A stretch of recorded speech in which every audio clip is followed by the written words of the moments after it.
Right, this is the big one. Well, actually it's not, it's the small one.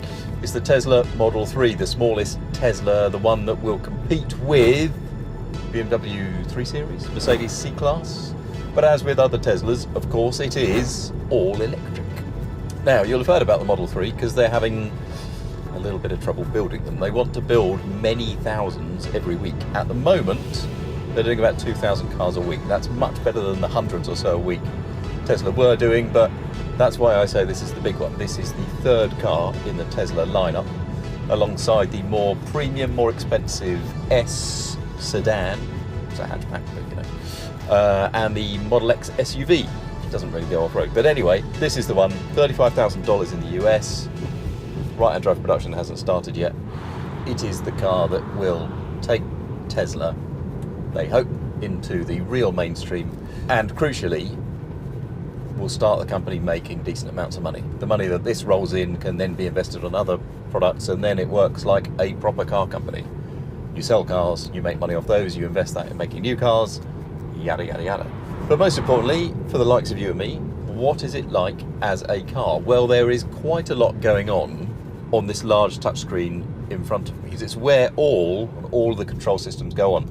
Other than that, there is no switchgear other than 2 column stalks plus 2 dials on the wheel that do different things depending on what you've got going on the big screen. As time goes by, just having a touch screen worries me slightly, because you need to brace your finger against something to use it properly, and it distracts you from the road a little bit. But as screens go, this is large, it's highly visible, the graphical interface is terrific.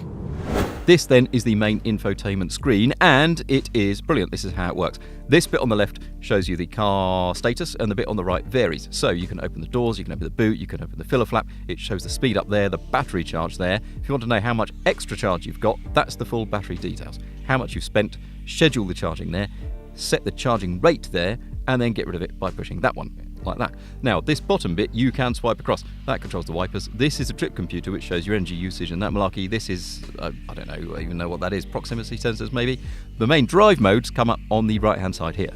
If you want to change the mirror angle, if you want to put the lights on differently, you go to this sub-menu here. For example, that's how you change the mirrors. And now back up here again. No, this is, oh, God, crikey, hang on a minute. That's how you change the mirrors, like that. And then you use these little nipples on the steering wheel. And if you want to change, say, the acceleration mode or the deceleration mode, or whether you get creep, you go into this sub-menu here. But the cool stuff happens when you get rid of that again. Here is Google Maps. It's really very good. It's so quick, you can swipe it just like you do basically on a smartphone, and it will search just as quickly on a smartphone as well.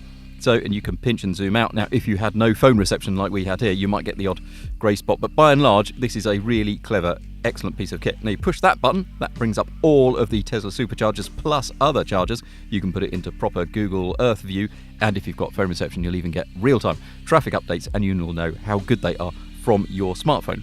Finally, then, you can adjust the temperature down here, and these air vents are quite cool. It sweeps all the way along the dashboard, and you can diffuse it by swiping left and right along there. Heated seats, heated windscreen, telephone here if you wired it up, audio there, and I'll be honest, the whole malarkey is one of the best systems in the business.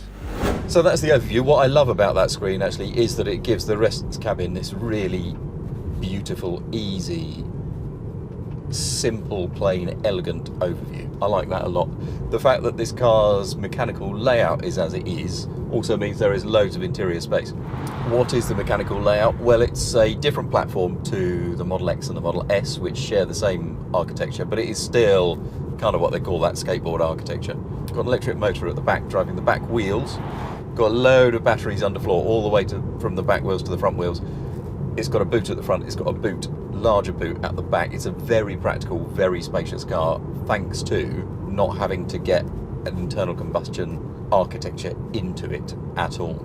So there'll be 2 options. One is a 50-ish kilowatt hour battery, another one is a 70 kilowatt hour, but it's actually more like 75 kilowatt hour battery. What it means is the standard one will have a range of about 210 miles on the US drive cycle.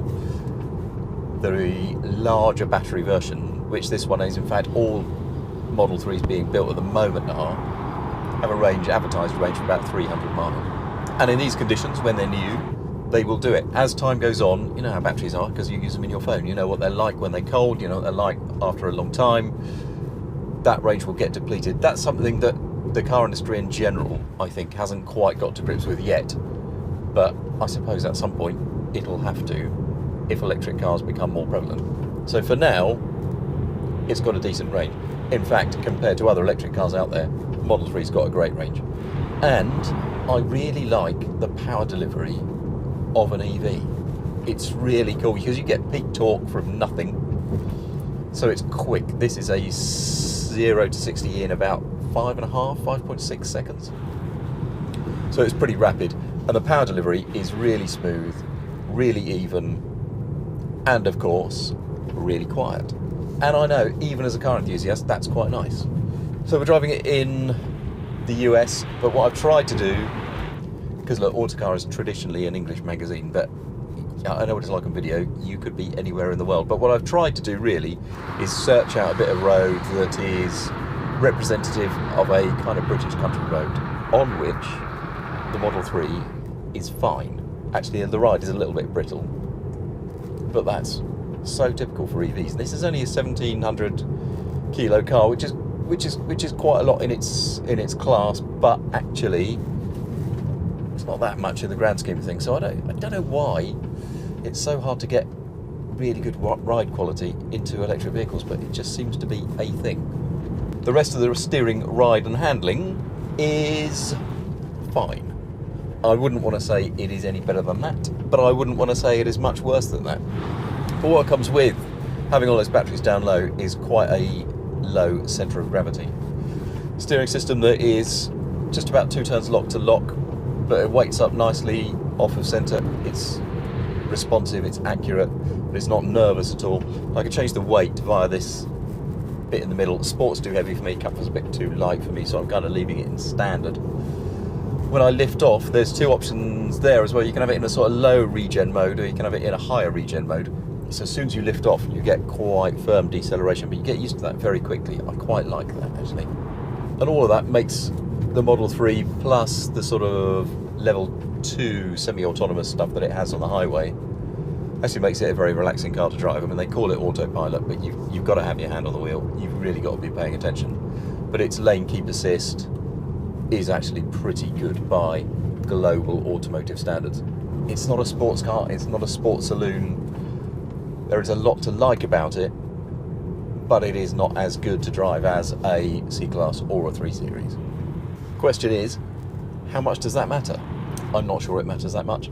This is a good car, this is a likeable car. I am by no means a Tesla fanboy. I've got my concerns about the company because it needs to start making money, and it needs to start making money in decent order at some point. When we first road tested the Model S, we used a line at the end of it, which was, "This car is incredible."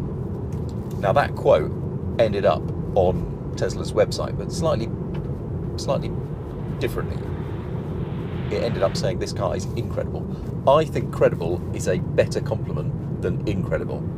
And that continues with this car. This is a credible alternative. An EV isn't yet for everybody.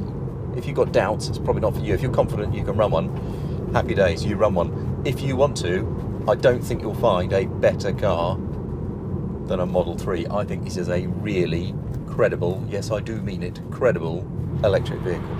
It's a proper car. It just needs to be built in larger numbers and properly. Like spending lots of time in this car. What I don't want to have to do is spend too much time standing outside it. But to be fair, Tesla has put more into that effort than anybody else. And it has spent loads of money. And when you look at the balance sheet and the losses and you think, oh my God, they're mounting up. Think how much they have done for the advancement of the electric vehicle. It's not to be sniffed at, is it? That business model has yet to prove its complete worth and credibility. But by God, you can't fault for a moment the effort they've put into it. For videos at least every week, don't forget to subscribe, and we're at autocar.co.uk all the time.